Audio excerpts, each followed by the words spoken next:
Can we have a drink now? Yeah, drink it up, you were great, but goodbye. Never has the question, what next for James Bond, been more pertinent, nor has it ever felt like there have been so many different potential routes for the filmmakers, or perhaps more specifically, the producers, to explore. In this video, I'm going to run down some of these potential options for the film series, how likely I think they might be, who could possibly step into Daniel Craig's shoes, and how the hell are they going to continue after vaporizing the lead character. But before we get talking about the film series itself, we do have a slew of other Bond goodies to keep us occupied throughout much of next year. 2022 marks the 60th anniversary of the film series, so you can bet there's going to be some celebrations going on. Anthony Horowitz is going to be releasing his third Bond continuation novel, and there's going to be a series of spin-off books focused on other 00 agents from Kim Sherwood. IO Interactive are working on a new Bond video game, and I know that it's probably the most wishful of thinking to hope that we could get that game by the end of 2022, but if we don't, so what, as Bond fans are experts at waiting for things these days. Sometimes I enjoy waiting for things that aren't even real. My pizza's ready! Hot! So yes, we finally have a few good things on the horizon to keep us occupied, but the most pertinent question on everyone's lips is obviously going to be,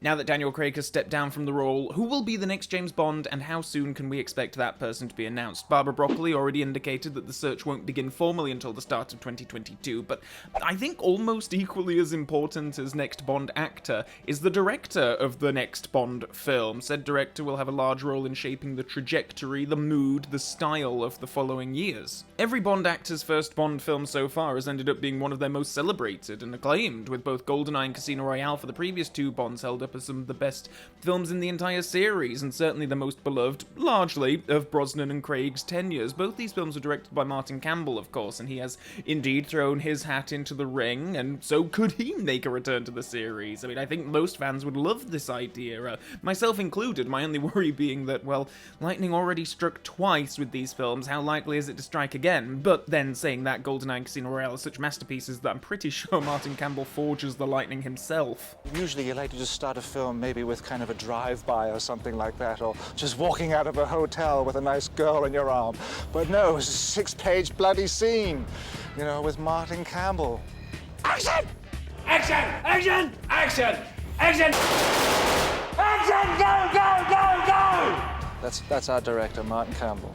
Also holding the potential for a return to the series is No Time to Die director Cary Fukunaga. He's already stated that he has an idea for a future Bond reboot, but then so does Hot Fuzz director Edgar Wright, and there are the usual names of Christopher Nolan, Denis Villeneuve, amongst others. The Bond series is in a really interesting place right now, where it is attracting some pretty A-list directing talent, and honestly, the idea of most of these directors potentially taking the helm is very exciting. Personally speaking, both Fukunaga and Wright are at the top of my own list for prospective directors for the next Bond film. I think that both men have a great sense of fun and cinematic style, and I think that for the next iteration of Bond, they are going to go with something a little bit more fantastical than what we were used to with Craig, but certainly in No Time to Die, there's that Cuba sequence that everyone loves, and I can see them kind of using that whole sequence as a blueprint for the next film. Like, okay, take that, make it longer, and there's your Bond. But that's not to say I think everything's going to be breezy and without emotional depth. I think that Craig's Bond has been, well, celebrated for making Bond more human and relatable than ever before, so I can't imagine that they're going to jettison those elements completely. Plus, if they're going to attract a great new actor to the part, they're going to want to have something dramatic to get their teeth into. Which leads me on to what kind of actor I think they'll go with next. Now, I know some people it'll be too early to even be talking about these things. Craig's Bond is barely cold in the ground, or hot in the air in this instance, but given how Craig's Bond ended with him being incinerated, I think that the producers are going to want to act quickly to let audiences know that this isn't truly the end. I've already mentioned that in other videos. I've had conversations with people who've come out of No Time to Die with, like, kind of thinking, oh, well, that's it, they're not gonna make any more, that's the end of it. And I mean, to those people, well, yeah, I mean, they kill James Bond at the end. I don't think that Bond 26 is gonna begin with Bond, like, pushing his way out of the ashes and getting on the road to get his Aston Martin back from his ex and his love child. But instead, I think that things are gonna start afresh, and I think they're gonna wanna really put a fine point on that, and as a result of that, I feel like we're going to get a Bond younger than what we've been used to recently. Craig's tenure began with a short sequence where we see him earning his 00 status, and I wonder if we could potentially end up there again, maybe even taking that and making a whole film out of it. The brief synopsis we have for the IO video game indicates that that's going to be the very first James Bond origin story, and players will be earning their 00 status throughout the story of that game. I wonder if such a concept could be brought to the film series, particularly if Eon already have their heads and creative thoughts in that space developing the game. As such, I feel like the actor that we're going to get is going to be on the younger side of what we're used to, like maybe late 20s, early 30s, which I know will rule out most of the current blokes who are always being touted as potential new Bonds, and I'm kind of fine with that actually. I feel like Idris Elba and Tom Hiddleston have been in the pool of conversation for so long that I have completely made up memories about their entire tenures as James Bond, to the point that I think I could probably do a ranking video. And so we come to the runner-up of my Tom Hiddleston Bond movie ranking with the Hildebrand rarity. I thought Hiddleston gave his strongest Bond performance in this film, particularly the conviction with which he was able to shove that blowfish down Bryan Cranston's throat. So, which of the current candidates that are always being talked about do I think has the best chance of securing the role? Well, none of them, actually, I don't think. Oh, come, Mr. Bond, you disappoint me. I have a feeling, and honestly just flat out hope, quite frankly, that whoever the new Bond is, I hope that they're not terribly well known, much like how Daniel Craig was not an A-list mega movie star when he was announced, but Bond and the other projects he did kind of turned him into a movie star throughout his tenure. Most of the people in the tabloid conversation, your Tom Hardys and such, and I know that Henry Cavill's name comes up all the time, and he was run up to Craig back in the mid-2000s when they were casting, but I just feel like all of those names that are in the tabloids all the time, they're all just too well known. It should also go without saying that when it comes to the tabloids, they're doing it for clicks, right? They want you to read the articles, and if they use big A-list names that people are more familiar with and have opinions on, they're gonna get those clicks. So, and also, when tabloids report on odds for being the next Bond, it's largely nonsense, and they write headlines as if Barbara Broccoli has like a giant chart in her office, like the board in Top Gear, and she just like nudges names up the list every once in a while. Where do you think? Where do you think you've come? Anywhere in the middle I'd be happy with. It really doesn't work like that. I will largely be taking anything that I read on the subject with a huge bucket of salt until the official announcement. And even then, I'm fairly confident that the day after we get an official announcement as to who the next Bond actor will be, there will still be articles about how Idris Elba will be the next Bond after that person. Would you like to play James Bond in your future?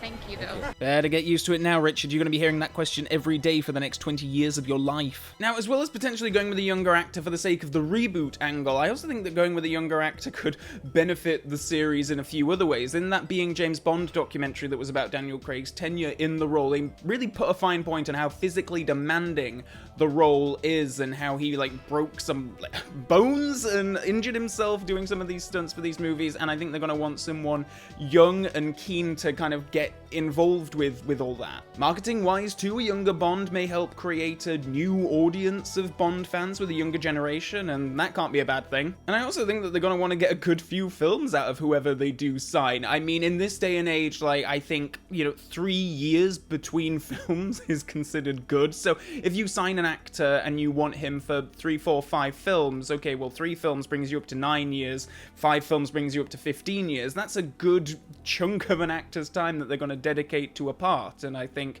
they may well end up casting someone around the age of 30 years old, and then that person would probably keep going until their mid-40s. That seems somewhat feasible to me. This is a bit of a sidebar, but I've been wondering recently, what if they were to just do away with signing actors for multiple Bond films, and what if they just got a new actor in the part for every different film? I mean, if the tabloids are to be believed, at any one time there's at least 250 actors ready to go, so what if the producers just decided, okay, fine, this year you get your Idris Elba Bond, 3 years from now you get your Tom Hiddleston Bond, after that you get your Fassbender Bond, and so on.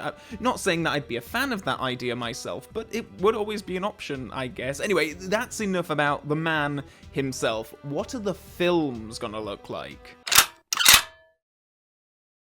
As serialized stories and continuing plotlines are all the rage in franchise movies at the moment, I can see them sticking with one bloke for at least a decade, and I hope that if they do go with more intertwined stories, it's a bit more mapped out. I don't think it's a secret that the Craig films have kind of rolled with the punches when it comes to their stories. I mean, when they started filming Casino Royale, they didn't know that this guy's story was going to end with him becoming burnt toast on a Japanese island, and that Mr. White, Mr. fucking White of all characters, would end up being the most important supporting player in the whole damn era.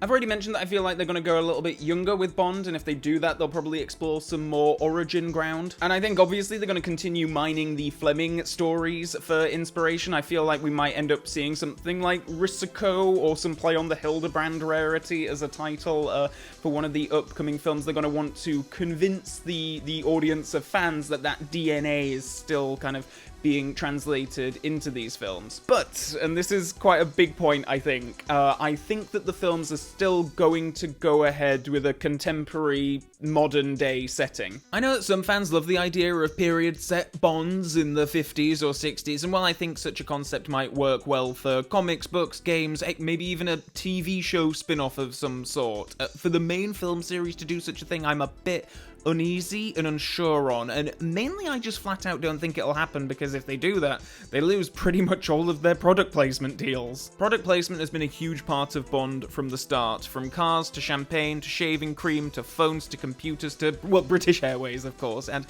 obviously these tie-ins are quite lucrative, they help with marketing, and if you suddenly start setting the films in the 50s, that rules out an awful lot, unless a lot of brands are gonna suddenly go retro. On the back of that alone, I think that we'll continue to see Bond in a contemporary setting, but I think they will still play with the format a bit. I think particularly with the MI6 regulars, I don't think we're gonna have, you know, the conventional situation of Bond going into M's office to get his mission. But, well, actually, saying that, they didn't ever really do that in the Craig films, so maybe the unconventional thing to do would be to go back to the convention at this point. I also know that there are a lot of Bond fans out there who want to see them go back to the Ian Fleming source material and do super faithful adaptations of those books. This is something that I'm really unexcited about, and largely I feel because a good chunk of those books have already been adapted quite faithfully, so I don't need to see another adaptation of From Russia with Love or Dr. No again, because they already exist and they're pretty faithful, really. I mean, do they make some changes from the source material? Of course they do. Novels and films are very different kinds of storytelling. I mean,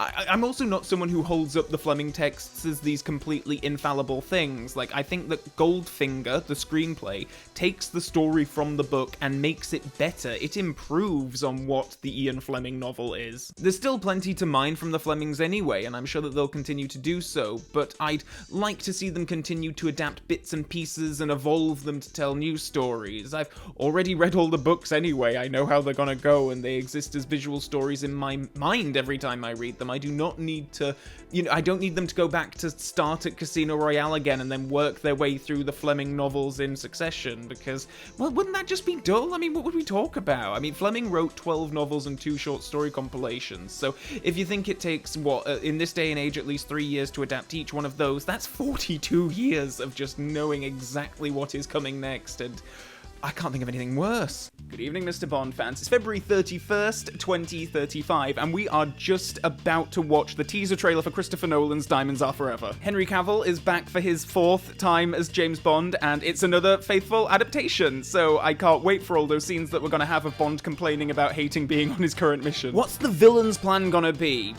Well, we already know. What are the main action sequences gonna be? Well, we already know. What will Bond's relationships be like? Well, we already know.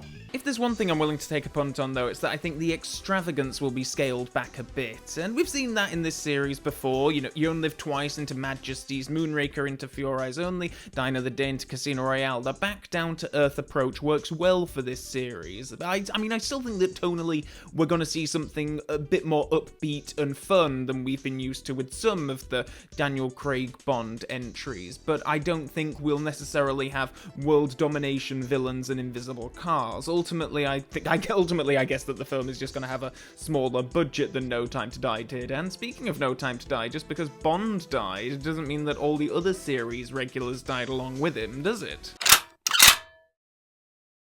So if the next era of Bond is going to be a complete slate wipe, and I think it kind of has to be by necessity, what does that mean for the Craig-era supporting cast? The Bond series retained Judi Dench as M through 2 different continuities from Brosnan into Craig, so they presumably won't be against the ideas of keeping Ralph Fiennes, Ben Whishaw, Naomi Harris, or Rory Kinnear in their respective recurring roles. However, personally, I have a feeling that they're going to want to go with a new, probably less expensive bunch of MI6 regulars. All these folks are absolutely terrific actors and they've done great in the parts they've played in the Craig era, but they're all stars in their own rights, whether we're talking film, TV, or stage, and trying to get their schedules to work with their Bond work. I mean, not to mention increased fees for reappearing, the need to create stories where they can be naturally inserted, especially for a first Bond outing where the focus should really be on showcasing the main man. I think that's an awful lot to juggle. So what do? Do you just recast with lesser star names, or are these roles just too iconic now that we wouldn't accept anyone other than an Academy Award winner as M? Personally, while I really like all of this bunch that they've assembled, of all of them, if we could keep Naomi Harris on as a new M in a new timeline, I'd be totally down with that. Harris has become an incredible ambassador for the series. She's insanely talented, and I do think she has that gravitas in her that she would totally work as a new rebooted M. Or if they really want to have the Bond franchise going off into these different directions, do you need to keep the Craig timeline going parallel to, like, the main cinematic series? I think that would just get too complicated. Obviously, the Daniel Craig era is its own self-contained 5-film thing, whereas films 1 to 20, Dr. No to Die Another Day, are their own loose continuity. I guess whatever comes next will be its own canon too, unless they return to the previous continuity, of course, and we rejoin the same Bond that was once married to Teresa Di Vincenzo, but as I say, I think they'll want to make a point of it being a new, fresh continuity. As such, I can't ever see them doing Daniel Craig-era spin-offs, and particularly when it comes to the characters of Paloma and Nomi, who have been touted for spin-offs,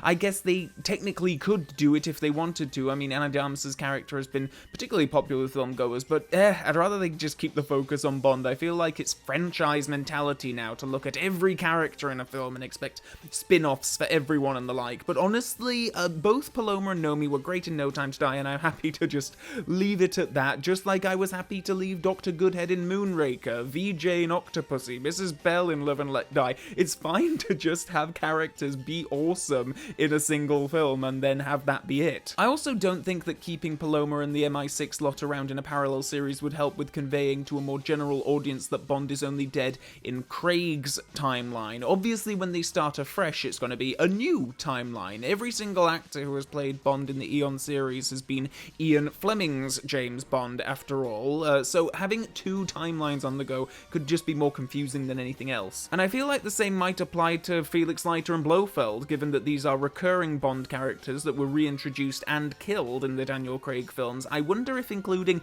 rebooted versions of those in the next incarnation of the series will just feel, well, lesser. I feel like it may well be a while before we see either of those characters appear again in the series, but I do think that they will do at some point. So, in summary, I think that at some point in late 2022, or indeed in 2023, we'll have a director and new Bond announced, but I think we'll be waiting until 2024 or 2025 for the release of the next film. I think that they're going to go with a younger actor to really hammer home the whole new era angle, and I think we'll have a fresh slate of MI6 regulars, barring perhaps retaining one, like they did with Judi Dench from the original continuity to the Craig continuity. And in the meantime, settle in, Bond fans, and enjoy the books, games, and whatever other goodies we can expect for the 60th anniversary. We may not have a new film for this momentous anniversary, but I'm just totally jazzed that we do have a bunch of other stuff to look forward to. Not exactly Christmas, is it? Actually, Daniel, after the content drought of the last couple of years, it really is. So, I do not think I've ever asked a bigger question at the end of one of these videos, but what do you think will happen and what do you think should happen to the cinematic series now we are at this junction? It's a very interesting time. I remember the period of time in between Pierce Brosnan's tenure ending and Daniel Craig's tenure beginning, and it's a bit of an odd time when you're kind of in between Bonds, but you do get some kind of interesting things coming out of the woodwork. I think we wouldn't have got Sean Connery returning for the video game adaptation of From Russia with Love had we not been in a period in between Bonds. So I think the rule book gets kind of ripped up a little bit, and I'm kind of interested to see what that's gonna bring us, what we're gonna have in the build-up to the new actor. And do you think we will have that announcement in 2022, or do you think it's going to be a bit further down the line? Please do let me know in your comment section below. I'm really curious to see if there is much of a consensus on this. Also below, you can click the subscribe button and the Mrs. Bell button for notifications on when I upload future videos on this channel. Also below are links to my various social media pages, including my Facebook page, my Twitter page, my Instagram page, and my Patreon page, for those of you who want to go one extra step in supporting this channel. And with all that being said, and until next time, Bond fans, so long for now.